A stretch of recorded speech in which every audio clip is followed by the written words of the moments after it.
ইকরাম, এই দুনিয়ার ফিতনা ফাসাদের জামানায় এই দুনিয়ার লোভ লালসায় পড়ে হাজারো মানুষ আজকে দুনিয়ার কাজের মধ্যে ব্যস্ত, দুনিয়ার মধ্যে ব্যস্ততার মধ্যে নিমজ্জিত। যদিও শুক্রবার এমন একটা দিন, আল্লাহর হাবিব সাল্লাল্লাহু আলাইহি ওয়াসাল্লাম বলেছেন এই শুক্রবার দিনটা হচ্ছে তোমাদের জন্য একটি রহমতপূর্ণ দিন, গুনাহ মাফের একটি দিন। জুমার দিন আল্লাহ তাআলার কাছে বরকতপূর্ণ একটি দিন। পুরা সপ্তাহ চলে যায়, মসজিদে মুসল্লি নামাজের খবর থাকে না। সপ্তাহের একটা দিন, জুমার দিন পর্যন্ত আমাদের কাছে আজকে গুরুত্ব নেই, যার কারণে দেখা যায় এখন সময় প্রায় 12:45, কিন্তু মানুষের কাজ ব্যস্ততা এখনো সারে না, এখনো মনে করেন গোসলই করে নেই। অনেকের চিন্তা ভাবনা হচ্ছে হুজুরে কখন ওয়াখির দাওয়ান আলহামদুলিল্লাহি রাব্বিল আলামিন বলবে, তারপর যে আল্লাহু আকবার বলে নামাজে দাঁড়াবে। এমন একটা চিন্তা চেতনা নিয়ে মানুষ অপেক্ষায় থাকে। যাই হোক, সম্মানিত মুসল্লিন ইকরাম, এই দুনিয়ার ব্যস্ততা, দুনিয়ার লোভ লালসা, এগুলো আমাদের সারা জীবন থাকবে। গত জুমায় বলেছিলাম যে আল্লাহর হাবিব সাল্লাল্লাহু আলাইহি ওয়াসাল্লাম বলেছেন এই দুনিয়ার চাহিদা ততক্ষণ পর্যন্ত আমাদের পূর্ণ হবে না যতক্ষণ পর্যন্ত আমাদের মুখের ভিতর, পেটের ভিতর মাটি না ঢুকবে। যখন আমাদের পেটে মাটি ঢুকবে তখন আমাদের চাহিদা শেষ হবে, অর্থাৎ আমাদের চক্ষু দুটি যখন বন্ধ হয়ে যাবে, দুনিয়ার সব চাওয়া চাহিদা সবকিছু আমাদের শেষ হয়ে যাবে। চক্ষু যতদিন খোলা আছে, চাহিদা ততদিন চলমান থাকবে, মানুষের চাহিদা ততদিন চলমান থাকবে। কিন্তু ঈমানদার যে ব্যক্তি, মুমিন বান্দা, ওই ব্যক্তির দিলের মধ্যে, ওই ব্যক্তির অন্তরের মধ্যে সব কিছুর চাইতে প্রাধান্য থাকবে দিন, দুনিয়া নয়। সব কিছুর চাইতে প্রাধান্য কি থাকবে? দিন থাকবে, অর্থাৎ ইসলাম থাকবে, ধর্ম থাকবে। হ্যাঁ, নবী সাল্লাল্লাহু আলাইহি ওয়াসাল্লামের সুন্নাত, আল্লাহ তাআলার আদেশ, তার কাছে সব কিছুর অগ্রাধিকার থাকবে। যার ভিতর আল্লাহ তাআলার মহব্বত থাকবে, দিন থাকবে। আর যার ভিতর একবার দুনিয়া ঢুকে গেছে, এই দুনিয়া থেকে বের হওয়া খুব কষ্টকর।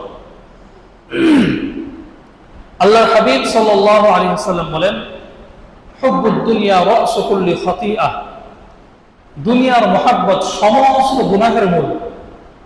দুনিয়ার মানুষ যত গুনাহ করে, কেউ চুরি করে, কেন করে? দুনিয়ার মহব্বত, মালের দরকার, সম্পত্তির দরকার, এই জন্য চুরি করে, দুনিয়ার মহব্বতে চুরি করে। কেউ ঘুষ খায়, কেন ঘুষ খায়? মাল দরকার, অর্থ সম্পদ দরকার, দুনিয়া দরকার, এই জন্য সে ঘুষ খায়। কেউ সুদ খায়, কেন সুদ খায়?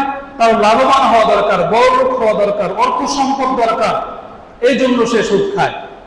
এরকম ভাবে কেউ ক্ষমতা চায়, দুনিয়ার ক্ষমতার পাগল, সম্মানের পাগল। এগুলো হচ্ছে দুনিয়ার সাথে সম্পৃক্ততা বিষয়, যে মানুষ ক্ষমতার জন্য পাগল হয়, সম্মানের পাগল হয়, অর্থ সম্পদের পাগল হয়। এই অর্থ সম্পদ বলেন, ক্ষমতা বলেন, সম্মান বলেন, এই সকল কিছু খুঁজতে গিয়ে মানুষ মূলত আল্লাহ তাআলাকে হারিয়ে ফেলে, দিনকে হারিয়ে ফেলে, রাসূলের রাস্তা থেকে মানুষ সরে যায়। কথা বলুন ঠিক কিনা? না ভুল বললাম? আল্লাহর হাবিব সাল্লাল্লাহু আলাইহি ওয়াসাল্লাম এই কথাটা এমনি বলে নাই, হুব্বুদ দুনিয়া রাসু কুল্লি খাতিআহ, সমস্ত খারাপের মূল, সব কিছুর মূল হচ্ছে এই দুনিয়ার মহব্বত। এই যে বললাম, মানুষ যাই করে না কেন সবকিছুর পিছনে কারণ থাকে দুনিয়া, যে আমার দুনিয়া লাগবে। অথচ মানুষ একটিবার চিন্তা করে না, আমার চক্ষু যখন বন্ধ হয়ে যাবে, আমার ছেলে মেয়ে করে থাকবে, আমার সম্পদ করে থাকবে, আমার স্ত্রী সন্তানরা এই সমস্ত সম্পদ ভোগ করবে, কিছুই আমি নিয়ে যেতে পারবো না। অথচ আল্লাহর হাবিব সাল্লাল্লাহু আলাইহি ওয়াসাল্লাম বলছেন, তুমি যদি বেশি থেকে বেশি দুনিয়ার কথা না স্মরণ করে আখিরাতের কথা, মৃত্যুর কথা স্মরণ করতে পারো, তাহলে তোমার ভিতর থেকে দুনিয়ার সমস্ত চিন্তা, দুনিয়ার সমস্ত লোভ লালসা তোমার ভিতর থেকে চলে যাবে। সুবহানাল্লাহ। আল্লাহর হাবিব বলেন, আকসিরু যিকরা হাযিহিল লাযাতি আনিল মাউত, অধিক থেকে অধিক যে ব্যক্তি মৃত্যুর কথা স্মরণ করে, অধিক থেকে অধিক যে ব্যক্তি আখিরাতের কথা স্মরণ করে, যে ব্যক্তি চিন্তা করে আমার চক্ষু দুটি বন্ধ হয়ে গেলে আমি এই দুনিয়ার কিছু না, আমি সাধারণ একটা আব্দুল্লাহ, আমি সাধারণ একটা মানুষ হিসেবে লাশ হয়ে চলে যাব, আমার সাথে যাবে যে জিনিস, সেই জিনিসের নাম হচ্ছে আমল। সেই জিনিসের নাম কি ভাই? আমল। কিন্তু মানুষের চিন্তা চেতনা কাজের দরকার ছিল যতটুকু সময় দুনিয়ার পিছনে দিচ্ছে, যতটুকু সময় খ্যাতের পিছনে দিচ্ছে, যতটুকু সময় গার্মেন্টস বলেন, কলকারখানা বলেন, ব্যবসা প্রতিষ্ঠান বলেন, এই সময়ের পিছনে যতটুকু সময় দিচ্ছে তার সময় সবচেয়ে বেশি দেওয়া দরকার ছিল তার আমল কতটুকু হচ্ছে, আমল বাড়ানোর কাজ করা দরকার ছিল। কথা বলা ঠিক কিনা? কারণ দুনিয়ার কোন সম্পদ আমার সাথে যাবে না, আমার সাথে যাবে কি? আমল যাবে। এর জন্য এই দুষ্ট আহবাব আজকে দুনিয়ার রুমের মধ্যে পড়ে, দুনিয়ার চাইতে চাইতে দুনিয়া পাওয়ার আকাঙ্ক্ষা আমাদেরকে এমন ভাবে ভুলিয়ে তুলেছে যে আমরা এক ভাই আরেক ভাইয়ের সাথে হিংসাত্মক মনোভাব দিয়ে চলাফেরা করি, এক ভাই আরেক ভাইকে হত্যা পর্যন্ত করি। এখানে শুধু আপন ভাইয়ের কথা বলা হচ্ছে না, এখানে বলা হচ্ছে মুসলমান ভাই ভাই, এই মুসলমান ভাই ভাইয়ের সম্পর্ক নষ্ট হচ্ছে এই দুনিয়ার মহাব্বতের কারণে। আজকের সমাজে বর্তমান এই দুনিয়ার মহাব্বতকে লালন করতে গিয়ে, দুনিয়াকে প্রাধান্য দিতে গিয়ে আজকে হিন্দুত্ববাদ প্রতিষ্ঠা করার জন্য আজকে অনেক হিন্দুরা পর্যন্ত, এই সংখ্যালঘু কিছু হিন্দু এই আমাদের মুসলমানের উপর আক্রমণ করে 2 জন মুসলমানকে হত্যা করেছে। গত 3 দিন আগে ফরিদপুর একটি নিউজ সারা বাংলাদেশ তুলপার করে ফেলছে যে ফরিদপুরে 2টা শ্রমিককে সন্দেহবশত, তাদের মূর্তি ভাঙার সন্দেহবশত 2টা শ্রমিককে পিটিয়ে হত্যা করেছে। আপনি চিন্তা করেন, সন্দেহবশত এই কাজটা যদি কোনো মুসলমান কোনো হিন্দুর গায়ে হাত তুলে হত্যা করতো, হত্যা করার দরকার নাই, শুধু হাত তুলতো, আপনি চিন্তা করতে পারেন আমাদের দেশে মুসলমানের উপর কি হতো বা ওই মানুষগুলোর উপর কি হতো? স্ট্রিম রুলার চালু হয়ে যেত। কিন্তু আজকে দেখা যায়, আজকে 3 দিন 4 দিন হয়ে যাচ্ছে আমার ভাইদেরকে শহীদ করা হয়েছে, কিন্তু এখন পর্যন্ত কোনো প্রতিক্রিয়া, কোনো বিচার ব্যবস্থা কোনো চালু হয় নাই, কোনো বিচার করার কোনো শব্দ ওঠে নাই। বরঞ্চ প্রতিবাদ করার জন্য আমার মুসলিম ভাইয়েরা সেই ফরিদপুরের মাঠে বিভিন্ন জায়গায় প্রতিবাদ করার জন্য রাস্তায় বের হওয়ার কারণে পুলিশের বাধা এসেছে, এমনকি পুলিশের গুলিতে লক্ষ লক্ষ হাজার হাজার মানুষ এখানে আহত হয়েছে। তাহলে আপনি বলবেন এই সমস্ত পিছনে কি কারণ? আমি বলবো এই সমস্ত পিছনের কারণ হচ্ছে দুনিয়ার মহাব্বত। দুনিয়ার মহাব্বত থাকার কারণে আজকে দেখা যায় মুসলমানের উপর অন্য বিজাতিরা হাত তুলছে, কিন্তু মুসলমান চুপ। কারণ আমার গদি থাকবে না কথা বললে, কারণ আমার ক্ষমতা থাকবে না কথা বললে, কারণ আমার সম্মান থাকবে না কথা বললে। এই সম্মানের নিশায়, ক্ষমতার নিশায় আজকে এই সমস্ত ক্ষমতাবানরা চুপ, মুসলিম শাসকরা চুপ আছে। সম্মানিত মুসলিম কেরাম, আমার প্রশ্ন হচ্ছে আপনাদের কাছে, এই দুনিয়া ধ্বংস হবে কি হবে না? দুনিয়া ধ্বংস হবে কি হবে না? এই দুনিয়া ধ্বংস হবে। সবচাইতে বড় কারণ হচ্ছে দুনিয়া ধ্বংস হবে কবে সেটা আমার জানা নাই, কিন্তু আমি যে ধ্বংস হব, আমি যে মারা যাব, এই বিষয়ে কোনো সন্দেহ নাই। এ ব্যাপারে কারো কোনো সন্দেহ নাই। আমরা সবাই চলে যাব, এ ব্যাপারে কারো কোনো সন্দেহ আছে? কারো কোনো সন্দেহ নাই। সম্মানিত মুসলিম কেরাম, আল্লাহ রাব্বুল আলামিন আমাদের দিলের মধ্যে একটি অন্তর দান করেছেন। কয়টা? একটি অন্তর দান করেছেন। এই একটা অন্তরের ভিতর একটার ভালোবাসাই আমাদেরকে ঢুকাতে হবে। 2টা জিনিস একসাথে ঢুকাতে গেলে আপনার কোনোটাই থাকবে না, এটাও পাবেন না, ওটাও পাবেন না। এই জন্য দুনিয়ার ভালোবাসা যদি ঢুকান তাহলে দুনিয়ার ভালোবাসাই থাকবে, দিন ঢুকবে না। আপনি বলবেন না আমি দুনিয়াও মানি দিনও মানি, আপনি পরিপূর্ণভাবে কখনোই দিন মানতে পারবেন না। আর যদি আপনি পরিপূর্ণভাবে দিন মানেন, অবশ্যই আপনি দুনিয়াও কিছুটা পাবেন, কিন্তু দিন আপনার থাকবে। কিন্তু আপনি যদি পরিপূর্ণভাবে দুনিয়াদার হয়ে যান, তাহলে আপনার ভিতর থেকে দিন চলে যাবে, আপনি দুনিয়াদারি হয়ে যাবেন। সম্মানিত মুসলিম কেরাম, মনোযোগ সহকারে আজকের কথাগুলো শুনবেন, কেউ ঘুমাবেন না। অনেকে মসজিদে এসে রহমত বরকত পেয়ে, ফ্যানের বাতাস পেয়ে আরামে ঘুমানো শুরু করে দেন। ঘুমান তো সারা সপ্তাহ, মসজিদে শুক্রবার জুমার দিন এসে তারপরে যদি ঘুমান, আপনাদের মতো গাফেল মানুষ আর নেই। এজন্য আধা ঘন্টা 40 মিনিট সময় চক্ষুটাকে সজাগ দৃষ্টিতে, কানটাকে খাড়া করে আলোচনা শুনবেন। কারণ আমার এই আলোচনা, যে কোনো আলেমের আলোচনা, আপনার কোন আলোচনা আপনার জন্য হেদায়েতের জড়িয়ে হয়ে যাবে আল্লাহ ছাড়া কেউ জানে না। এজন্য ছোট থেকে কোনো ছোট কথা এগুলাকে অবমূল্যায়ন না করা, এগুলোকে মূল্যায়নের সাথে এগুলোকে গ্রহণযোগ্যতার সাথে গ্রহণ করে নাও। তো যে কথা বলছিলাম, আল্লাহ রাব্বুল আলামিন আমাদের দিলের মধ্যে কয়টা অন্তর দিয়েছেন? একটি অন্তর দিয়েছেন। এই একটি অন্তর দিয়ে একটি বিষয় আমাদের অন্তরে ঢোকাতে হবে, আর যে জিনিসটা ঢোকাতে হবে সেটা হচ্ছে দ্বীন, আর দুনিয়া আমাদের অন্তর থেকে বের করতে হবে। আল্লাহর হাবিব সাল্লাল্লাহু আলাইহি ওয়াসাল্লাম বলেন, আমি আমার একমাত্র অন্তর দিয়ে একমাত্র আল্লাহ তাআলাকেই ভালোবেসেছি। এই অন্তর দ্বারা আমি আর কাউকে দিল থেকে কাউকে ভালোবাসি নাই। যদি আমি দিল থেকে কাউকে ভালোবাসতাম তাহলে আমি আবু বকরকে ভালোবাসতাম। সুবহানাল্লাহ। কাকে বেশি ভালোবাসতেন? আবু বকরকে বেশি ভালোবাসতেন। কিন্তু কথা হচ্ছে, সম্মানিত মুসলিম کرام, আল্লাহর হাবিব বললেন, আমি কাউকে অন্তর থেকে দিল থেকে কখনোই কাউকে ভালোবাসি নাই। অথচ আল্লাহর হাবিব সাল্লাল্লাহু আলাইহি ওয়াসাল্লামের জীবনী পড়লে আমরা দেখতে পাই, আল্লাহর হাবিব সাল্লাল্লাহু আলাইহি ওয়াসাল্লাম আয়েশা সিদ্দিকা রাদিয়াল্লাহু তাআলা আনহাকে অনেক বেশি ভালোবাসতেন। আল্লাহর হাবিব নিজে বলেছেন, আমি আয়েশাকে সবচাইতে বেশি ভালোবাসি। কেন ভালোবাসতেন? এই ভালোবাসার পিছনে কারণ সৌন্দর্য না, এই ভালোবাসার পিছনে কারণ ইসলামের ক্ষেত্রে ভালোবাসা, ইসলামের স্বার্থে ভালোবাসা। কেমন? আল্লাহর হাবিব সাল্লাল্লাহু আলাইহি ওয়াসাল্লাম বলেন, আয়েশা রাদিয়াল্লাহু তাআলা আনহার যে মেধা ছিল, তার যে মেধা শক্তি ছিল, হেফজ করার যে শক্তি ছিল, আয়েশা রাদিয়াল্লাহু তাআলা আনহার কারণে মহিলাদের ভিতর দ্বীন পৌঁছেছে সবচেয়ে বেশি। সুবহানাল্লাহ। মহিলাদের ভিতর হাদিস টিকে ছিল এবং অনেক সাহাবী, পুরুষ সাহাবীরা পর্যন্ত আয়েশা সিদ্দিকা রাদিয়াল্লাহু তাআলা আনহার কাছে হাদিস নিয়ে তার মাসআলা ইসতিনবাত করেছে। কেন করেছে? এই জন্য আল্লাহর হাবিব সাল্লাল্লাহু আলাইহি ওয়াসাল্লাম বলছেন, আয়েশা রাদিয়াল্লাহু তাআলা আনহাকে আমি সবচেয়ে বেশি ভালোবাসি। আবার আল্লাহর হাবিব বলতেছেন, আমি আবু বকর সিদ্দিক রাদিয়াল্লাহু তাআলা আনহুকেও বেশি ভালোবাসি। কেন ভালোবাসি? আবু বকর সিদ্দিক রাদিয়াল্লাহু তাআলা আনহুকে কেন ভালোবাসবেন না আপনি বলেন? আবু বকর সিদ্দিক রাদিয়াল্লাহু তাআলা আনহুর অনেক ঘটনা আছে, আপনারা শুনেছেন।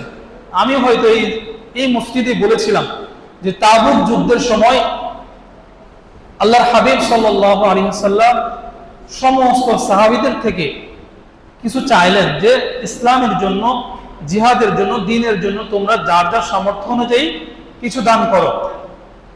সবাই যার যার সামর্থ্য অনুযায়ী কিছু দান করছিলেন। আবু বকর সিদ্দিক রাদিয়াল্লাহু তাআলা আনহু পুতলা বেঁধে সব কিছু নিয়ে আসছেন। আল্লাহর হাবিব জিজ্ঞাসা করলেন, হে আবু বকর, তোমার পুতলা দেখে তো মনে হচ্ছে ঘরের ভিতরে কিছু রেখে আসো নাই।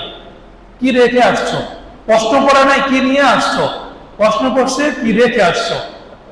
আবু বকর সিদ্দিক রাদিয়াল্লাহু তাআলা আনহু জবাব দিলেন, হে আল্লাহর হাবিব, ঘরের ভিতর আল্লাহ এবং আল্লাহর রাসূলকে ছাড়া সব কিছু নিয়ে আসে, আর শুধুমাত্র আল্লাহ এবং আল্লাহর রাসূলকে রেখে আসছে। সুবহানাল্লাহ।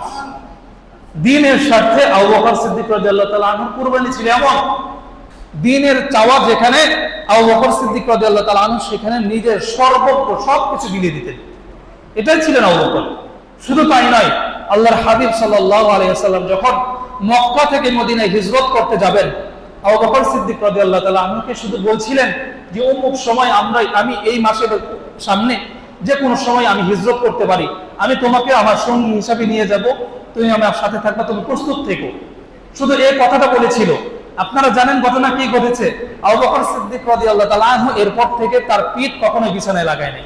সুবহানাল্লাহ। আল্লাহর হাবিব যখন মদিনায় হিজরত করার লক্ষ্যে আবু বকরের দরজায় এসে করা নাড়লেন, সাথে সাথে আবু বকর সিদ্দিক রাদিয়াল্লাহু তাআলা আনহু পরে দরজা খুলে ফেলছে। আল্লাহর রাসূল তো অবাক যে আমি এক টোকা দেওয়ার সাথে সাথে তুমি ঘরের দরজা কিভাবে খুললে? মানুষ তো আসতেও একটু সময় লাগে দরজা পর্যন্ত, তোমার তো এই সময়টুকু লাগে নাই। আবু বকর সিদ্দিক রাদিয়াল্লাহু তাআলা আনহু বলছেন, হে আল্লাহর হাবিব, ওই যে আপনি বলেছিলেন যে আমাকে সাথে নিয়ে হিজরতে যাবেন, আমি এর পর থেকে আমার চোখটা কখনো বন্ধ করি নাই, আমি আমার বিছানার সাথে আমার পিঠ লাগাই নাই, এই দরজায় হেলান দিয়ে আমি যতটুকু পারছি ঘুমিয়েছি, আমি কখনোই আমার বিছানার সাথে পিঠ লাগাইনি। সুবহানাল্লাহ। কেমন ছিল ভালোবাসা! শুধু তাই নয়, আপনারা জানেন আল্লাহর হাবিবের গায়ে হেরাতে যখন আল্লাহর হাবিবকে যখন পাহারা দিচ্ছিল, আবু বকর সিদ্দিক রাদিয়াল্লাহু তাআলা আনহুকে বিষাক্ত সাপে কামড় দিয়েছিল। বিষাক্ত সাপ কামড় দেওয়ার কারণে আবু বকর সিদ্দিক রাদিয়াল্লাহু তাআলা আনহুর এত কষ্ট হচ্ছিল, তিনি শব্দটা পর্যন্ত মুখ থেকে করছিলেন না। হঠাৎ চক্ষু থেকে এক ফোঁটা পানি এসে আল্লাহর হাবিবের উপর যখন পড়লেও আল্লাহর হাবিব তখন উঠে দেখে আবু বকর সিদ্দিক রাদিয়াল্লাহু তাআলা আনহুর চোখে পানি। তখন আল্লাহর হাবিব বললেন, তুমি কান্না করছো কেন? তখন আবু বকর সিদ্দিক রাদিয়াল্লাহু তাআলা আনহু বললেন, হে আল্লাহর হাবিব, আমাকে এক বিষাক্ত সাপ এরকম ভাবে দংশন করেছে, আমি সহ্য করতে না পারি আমার চোখ থেকে এক ফোঁটা পানি বের হয়ে আপনার গায়ে পড়ছে, আপনার না জানি কষ্ট হয়ে গেল। আল্লাহর হাবিব বলছে, কোথায় তোমাকে কামড় দিয়েছে? আল্লাহর হাবিব দেখা মাত্রই থুতু মোবারক লাগিয়ে দিলেন, সাথে সাথে সমস্ত বিষ দূর হয়ে গেছে। সুবহানাল্লাহ। এই যে ভালোবাসা, এই যে কুরবানি, কেন এত কুরবানি, কেন এত দিনের জন্য কুরবানি? এটা হচ্ছে দিনের জন্য কুরবানি, দুনিয়ার কোনো মহাব্বত তার মধ্যে ছিল না। এই জন্য আল্লাহর হাবিব বলেন, আমি আবু বকরকে সবচাইতে বেশি ভালোবাসি। যদি আমি আল্লাহ তাআলাকে সবচেয়ে বেশি না বাসতাম, আমার দিলের মধ্যে যদি আল্লাহর ভালোবাসা না থাকতো, তাহলে আমি আবু বকরকে সবচাইতে বেশি ভালোবাসতাম। সুবহানাল্লাহ। বুজুর্গানে দিন বলেন, দুনিয়া এবং দিন এই দুইটা আমাদের সাথে কেমন ভাবে থাকতে হবে। উদাহরণস্বরূপ মাওলানা রুমি রহমাতুল্লাহি আলাইহি বলেন, মানুষ আল্লাহকেও পেতে চায়, আবার দুনিয়াও পেতে চায়।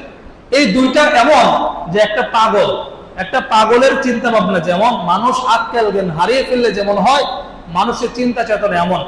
তার মানে তিনি বুঝাতে চাচ্ছেন, আল্লাহকে এবং দুনিয়াকে একসাথে পাওয়া সম্ভব না। আপনি আল্লাহকে পাবেন তখন যখন দুনিয়াকে দূর সরিয়ে দিবেন।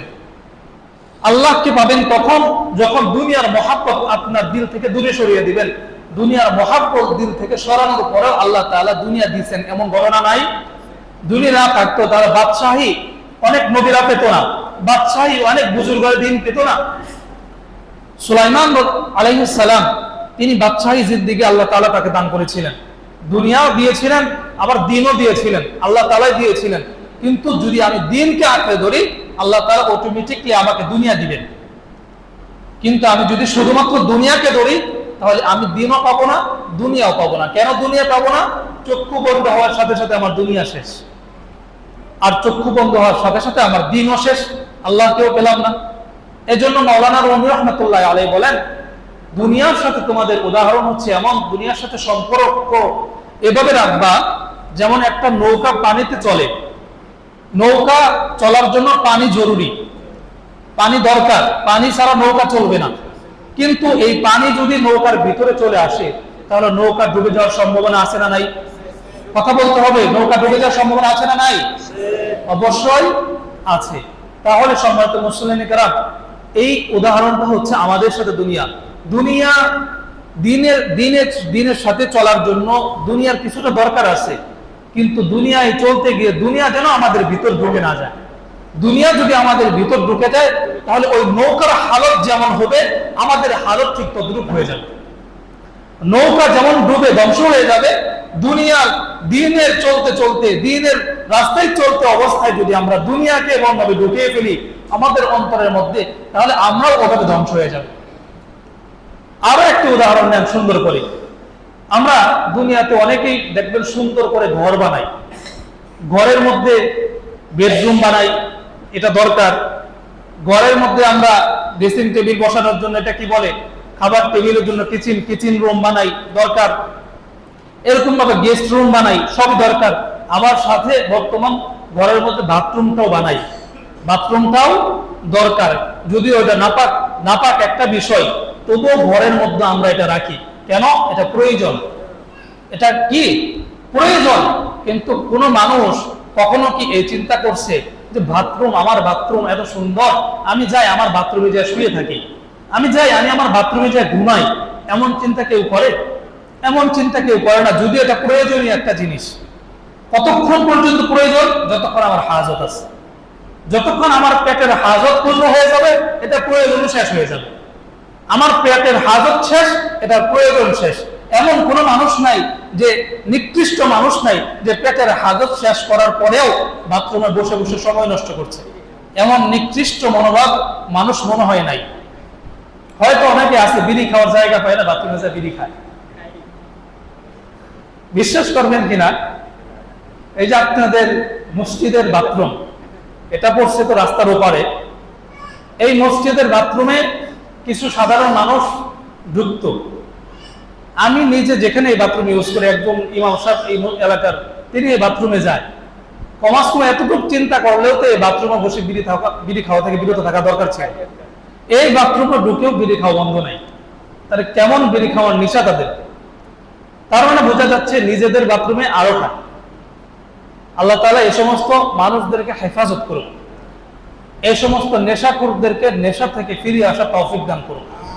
কারণ সমস্ত নেশা আমাদেরকে হারামের দিকে আকৃষ্ট করে, আর সমস্ত নেশাই হারাম। সমস্ত নেশা কি হারাম। এই জন্য নেশাদ্রব্য যা আছে সবকিছু আমাদেরকে ত্যাগ করতে হবে। কারণ নেশাদ্রব্য এমন একটা বিষয় যেটা বাবা মার সাথে সম্পর্ক নষ্ট করে, সমাজের সাথে সম্পর্ক নষ্ট করে। সমাজ কখনো কোনো নেশাখোরকে ভালো পায় না, কথা বলুন ঠিক কিনা? কোন নেশাখোর মানুষকে সমাজ ভালো বলে? ভালো বলে না। হ্যাঁ ভালো বলে। কোন সমাজ বলে?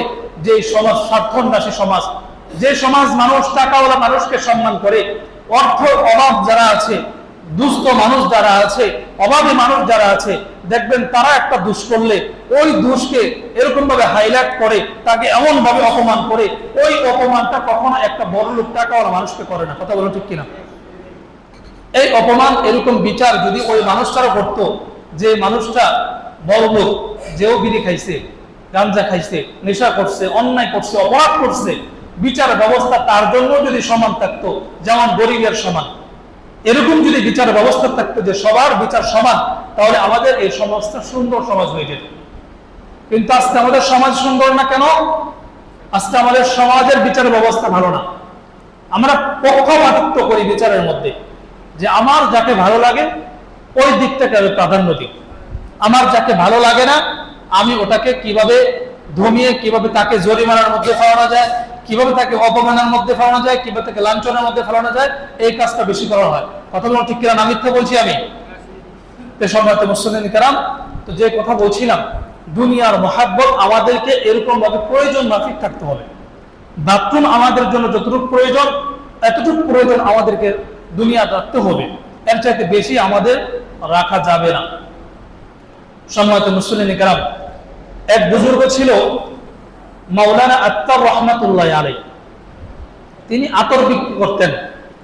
একবার এক খুশক চুলওয়ালা এক পাগল টাইপের এক লোক তার দোকানে গিয়ে বলতেছে, সব মানে শিশিগুলা আতরগুলো হাতাহাতি করছে, নিচ্ছে না। তো তিনি বললেন যে আপনি এরকম হাতাহাতি করছেন, আপনার তো আতর দরকার। তিনি বলছেন না আমার আতর লাগবে না। তা আতর লাগবে না, আপনি শিশি হাতাচ্ছেন কেন? দেখতে এরকম লাড়াচাড়া করছেন কেন? তিনি বলতেছেন আমি চিন্তা করছি এই যে এত সুন্দর সুন্দর আতর, এত সুন্দর সুন্দর শিশি, আপনার যখন জানটা কবজ করা হবে আপনার রূহটা না জানি এইগুলোর ভিতর দৌড়দৌড়ি করে। অর্থাৎ তিনি বুঝাতে চেয়েছেন আপনার মহাব্বত এই আতর শিশির মধ্যে ঢুকে গেছে। আপনার জানকে যখন আজরাইল আলাইহিস সালাম বের করতে যাবে, এই শিশি এক একটা শিশির মধ্যে আপনার জান ঢুকতে যাবে, আপনার জান তো বের হতে যাবে না। তখন তিনি বললেন তাহলে আপনি কিভাবে মৃত্যুবরণ করবেন? বলতেছে আমার মৃত্যু তো খুব সহজ হবে। কিভাবে? বলতেছে আমি শুভ।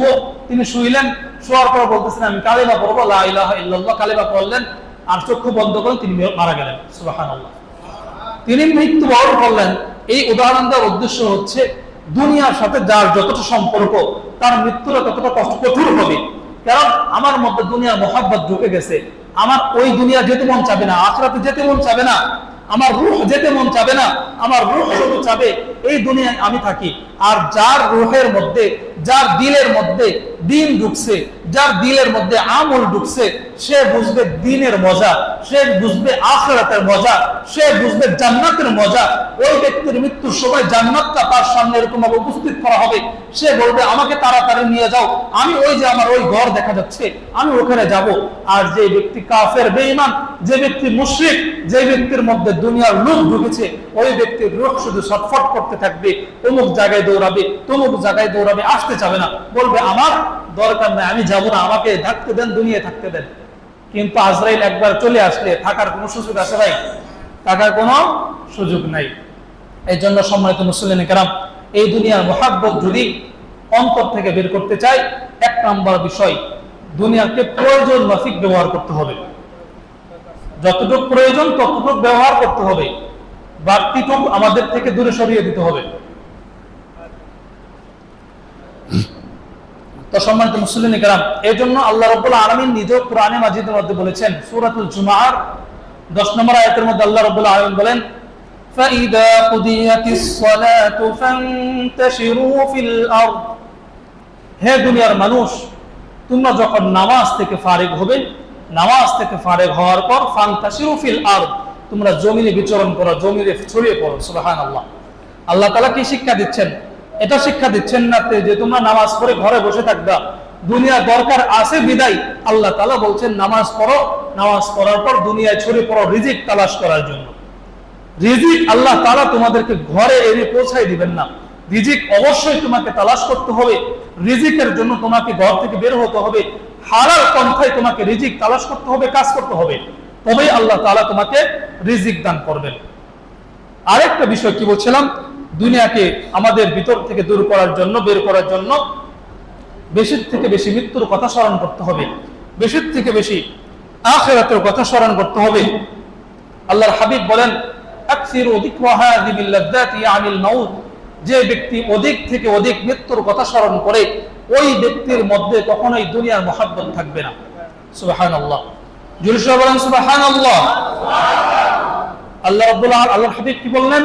যে ব্যক্তি অধিকতর অধিক মৃত্যুর কথা স্মরণ করবে, আখিরাতের কথা স্মরণ করবে, যে আমাকে এই দুনিয়া থেকে চলে যেতে হবে, আখিরাতে আমাকে হিসাব দিতে হবে, সব কিছুর পুঙ্খানুপুঙ্খ হিসাব যদি আল্লাহ তাআলা নেন, আমি দুনিয়ার 1 সেকেন্ড হিসাব দেওয়ার ক্ষমতা রাখি না। আল্লাহর হাবিব সাল্লাল্লাহু আলাইহি ওয়াসাল্লাম বলেন, মান নুকিশাল হিসাবা ইয়াহলিকু, যে ব্যক্তির হিসাব নেওয়া হবে ওই ব্যক্তি যেন ধ্বংস হয়ে যায়, ওই ব্যক্তি যেন ধ্বংস হয়ে গেল। কারণ আল্লাহ তাআলা কোন ব্যক্তির জন্য হিসাব যদি চায় হয়, তাহলে ওই ব্যক্তির জন্য অবশ্যই ধ্বংস অনিবার্য। কথা বলেন ঠিক কিনা? কারণ আমরা কেউ হিসাব দিয়ে জান্নাতে যাওয়ার ক্ষমতা রাখি না। কারণ আপনি চিন্তা করেন, দুনিয়াতে 24 ঘন্টার মধ্যে কয় ঘন্টা, কত মিনিট সময় আমরা দ্বীনের রাস্তায়, আল্লাহর রাস্তায় দেই, আর কত মিনিট সময় দুনিয়ার রাস্তায় দেই। দেখা যায় 24 ঘন্টার মধ্যে হিসাব করলে 22 ঘন্টা 21 ঘন্টায় দুনিয়ায়, আর দ্বীনের জন্য হয়তো 3 ঘন্টা বা 1 ঘন্টা। কারণ সর্বমোট নামাজের সময় লাগে 45 মিনিট, হিসাব করলে 5 ওয়াক্ত নামাজের সময় লাগে কয় মিনিট?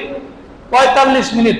আনুষঙ্গিক আরো যদি কেউ কোনো আমল করে থাকে, তাহলে সর্বমোট ধরলাম 2 থেকে 2.5 ঘন্টা 3 ঘন্টা আমল করে, আর বাকি 23 ঘন্টায় দুনিয়ার পেছনে সময় কাটাই আমরা। এই দুনিয়ার পেছনে সময় কাটাতে গিয়ে কত নানান গুনাহের মধ্যে আমরা পড়ে যাই। কথা বলুন ঠিক কিনা? এই জন্য আল্লাহ তাআলা যদি আমাদের এই দুনিয়ার 23 ঘন্টার সময়ের হিসাব আমাদের থেকে নেয় আর চায়, আমরা কেউ হিসাব দেওয়ার ক্ষমতা রাখি না। এই জন্য সবসময় দোয়া করা, আল্লাহুম্মা হাসিবনি হিসাবান ইয়াসীরা, আল্লাহুম্মা হাসিবনি হিসাবান ইয়াসীরা। হে আল্লাহ, কাল কিয়ামতের ময়দানের হিসাব আপনি আমাদের জন্য সহজ করে দেন। সুবহানাল্লাহ।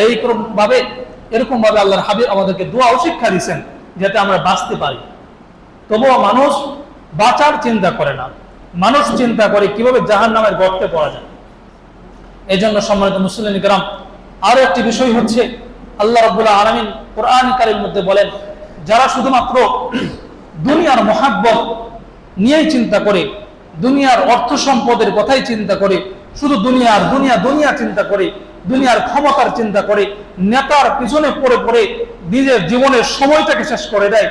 নেতা অথচ জীবনেও দেখবেন এই নেতা ফেল করার পর তার জীবনে খবরও নেয় না, অথচ এই নেতার পিছনে ঘুরে ঘুরে হাজারো সময় নষ্ট করেছে, হাজারো সেজদা আল্লাহ তাআলার কাছে দেয় নাই এই নেতার পূজা করতে গিয়ে।